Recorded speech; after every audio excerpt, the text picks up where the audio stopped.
Hello and welcome to the Late Night News. I'm Ramanathan. These are the headlines. Mahinda Rajapaksa collars over 57% of the votes to stay on as President of Sri Lanka. General Sarath Fonseca cries foul. 39 Sri Lankan refugees believed to be LTT sympathizers languish at the Chengalpet detention camp and Ndtv-Hindu special investigation. We are outside the Chengalpet high security detention camp and we're going to be trying to speak to some of the inmates. Actually, we have come as India as a refugee 5 years back. Suspicious we put up by the Cape police and we sent to the jail for imprisonment. Has this Nigerian been framed by the police for an online scam? The police say he's staging a drama. A Coimbatore college brushes aside a shocking case of ragging. The victim's parents to go to court.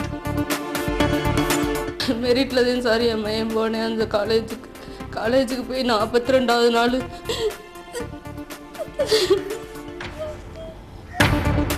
Hemang Badani to bat for Chennai Super Kings. It is like another start, a new beginning for me. At the moment, the way I see it is, I'd like to do and give my best for my franchise. Sri Lanka's Election Commission has declared President Mahinda Rajapaksa as the winner in presidential election held recently. He has reportedly secured more than 57% of the votes. The government of 64-year-old Rajapaksa led the final stages of the war against the Tamil Tigers, but his military general Sarath Fonseca, who retired to oppose him in the presidential race, is now surrounded by troops in a hotel in Colombo. Fonseca has rejected the outcome of the election. There are about 400 people with him, many of them members of the opposition.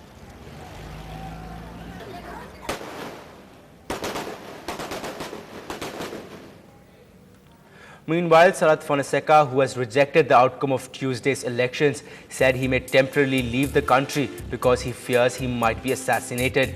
He said the people wanted believable change and that was election slogan. But Fonseca also said the government violated election laws and misled the people. NDTV's senior foreign affairs editor Maya Milchandani had this exclusive interview with Sri Lankan Foreign Minister Rohita Bagolagama after the state television reported that the president has been re-elected. Country has spoken, people have spoken, and democracy at its play. And today, once again, Sri Lanka has gone on the annals of Sri Lanka's traditional democratic history that our elections are free and fair, and people come out and they select their candidates, and President Mahinda Rajapaksa has been endorsed at this election with a significant majority. No one wanted to surround any hotel for that matter. There are tourists in that hotel as well, and this general has taken, also gone into this hotel from yesterday along with his people, and maybe there are a lot of deserters, as we understand, the army deserters who are now wanted. Now, the leader of MDMK also reacted to the re-election of President Rajapaksa. Hard days are ahead, sufferings are ahead.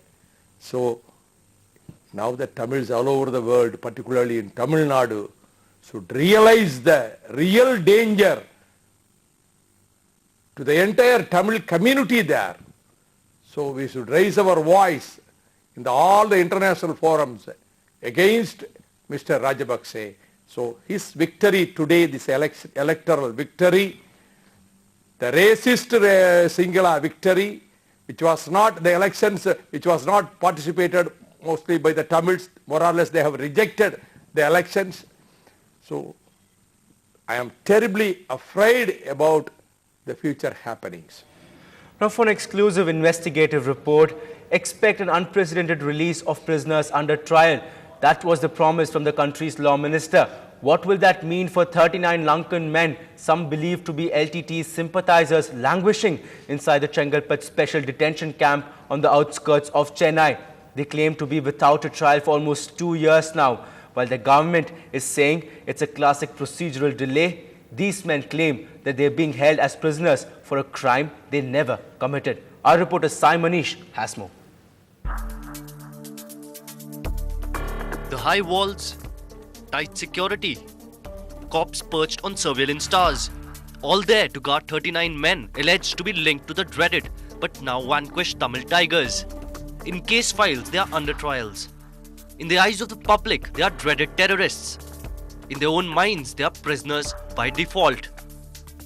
6 months' time, up to 31st July 2010, our idea is that 2/3 of these under trial prisoners, that is 70% of them in the prisons, out of it, 2/3 provisionally will be released. And access to justice will be available to those persons who have been deprived of the justice, who have been deprived of the justice, who have been deprived of the justice.